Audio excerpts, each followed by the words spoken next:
How does discrimination start? Why is it that some men grow up to become abusive? And why is it that some women grow up hating their parents? I want you to think of a white piece of paper, a clean canvas. In time, this paper will get ripped, bald, may get stepped on, you may even waste food on it. However, in time, this paper will get damaged in some way. Now, in place of that white piece of paper, I want you to think of a newborn child. Blank canvas.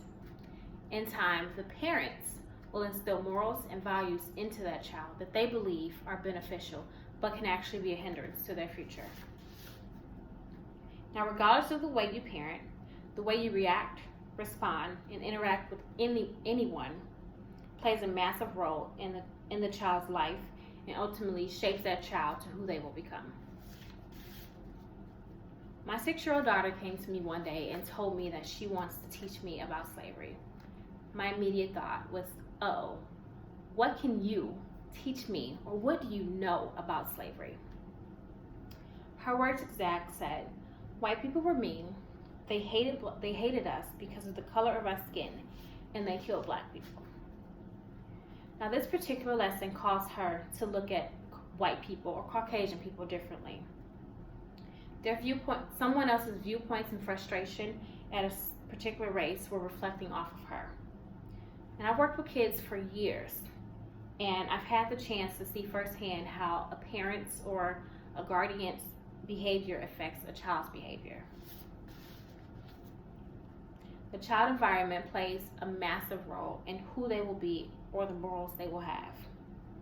Children are like sponges. We have all heard that phrase. From birth, they are soaking up information from their environment. Exhibiting hatred to or around your child definitely rubs off. This is a learned characteristic. And the way you talk to your child becomes their inner voice. It becomes the way that they see and talk to themselves. I want to begin by discussing the influence parents have on their children. From birth, they are watching and learning ways to communicate and behave. I will start off by informing you on the small things children take from your behavior and make it their own. Have you ever noticed your little girl walking around in your heels or playing in your makeup? Or maybe your son is walking around the house and doing daddy duties or manly duties. According to an article published by Learning RX, there are 4 cognitive stages for child development. The first being sensory motor stage. From birth to ages of 2, your child is learning about the world through senses and manipulation of objects, meaning your child is learning through eyesight, your child is learning through touch, your child is learning through smell. So what you exhibit and what you give that child, that is the behavior that they will pick up. The second stage being pre-operational. From 2 to 7, your child is developing memory and imagination. In this stage, this is where your child gets to memorize your behavior. So they take it and they make it their own. They take it and they use it in any sort of situation where it fits. The third stage being the concrete operational stage. From ages 7 to 11, children become aware of external events and feelings of others than their own. The fourth stage being formal operational. From ages 11 and older, children are able to see logic, to solve problems, view the world around them, and plan their own future. So as you can see, from birth to age 7, children are learning from their parents. The things you possibly dislike about yourself, your child can possibly be embodying.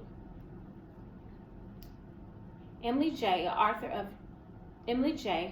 Your Child is Like a Sponge, states that a child's mind is like a sponge, soaking up huge amounts of information from one's environment, absorbing everything around effortlessly and continuously. So it is vital that parents be extremely careful of their words and actions around their little ones. Secondly, let's look at how hatred can be taught. Another story is when my child I took myself and my child to a parent-teacher conference. I'm sorry, not a parent-teacher conference. I took her to another school to see if I can enter her into that school because of the diversity. And during one of the activities, she was encouraged to go and play with other girls. Keep in mind, my child was the only African American child there, and the other little girls that she was encouraged to play with were Caucasian. When she walked up to go and play, they stated, "You can't come in. You stay outside, and you be our maid." 4 years old. Where could the urge to treat someone differently because of the color of their skin come from? Tupac Shakur once said, "The hate you give little infants F's everybody."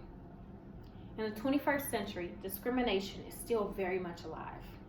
That's because for so long, children were taught to prejudge people due to appearance, their background, or the color of their skin.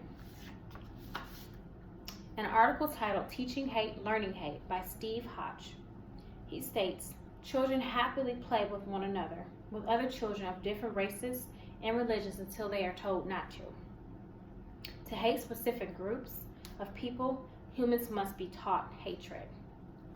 I want you to think of when you are driving with your child and you see a homeless person, and your first thought is to say, "He did that to himself," or to belittle him, or to downgrade him in some way, or in some shape or fashion. Your child is learning that behavior. So next time when they see a homeless person, they'll think the same thing. He's out there because of what he did to himself. He's out there because he's lazy. The things you say and the things you do around your child, they are soaking it up. Lastly, let's see how degrading or belittling comments affects a child mentally when growing up. The way you talk to your child becomes their inner voice. If you belittle them, they will grow up thinking less of themselves. Think back to a time where your child did something that bothered you and you responded out of frustration. How about when you give a command to go and clean your room and you come back an hour later and nothing is done? Your child may be sitting there playing video games or whatever they may be doing, and you make a comment and say, "You're lazy." Things like that stick to your child. Calling a child lazy or commenting on their weight can create insecurities all the way up until adulthood. According to Rachel Horse, depending on the tone of voice in which you speak to your child, or the way your sentences are phrased, the labels given to them can have unpleasant long-term repercussions. It's understandable. Children can sometimes do the opposite of what you say, or really, really frustrate you sometimes. But when you label your child, they carry those labels with them. Not only does it become their inner voice, but it becomes the way they express themselves to other people. It becomes the way that they respond to other people. Now, in conclusion, your child is a reflection of you. The way you talk to them, the way you behave around them, and the things you teach them, it shapes them into the person that they will become. Now, I want you to do one last thing for me. I want you to think back to your childhood, and then think till currently, adulthood. Think about the things that you want to fix about yourself. Maybe you have a potty mouth, or you lash out at times. Maybe you feel you can be more understanding and compassionate. Whatever it may be, these things did not happen to you overnight. They are what you call a learned behavior. So I said that to say this. Be careful what you do around your child. Be careful what you say around your child. They are watching. Thank you.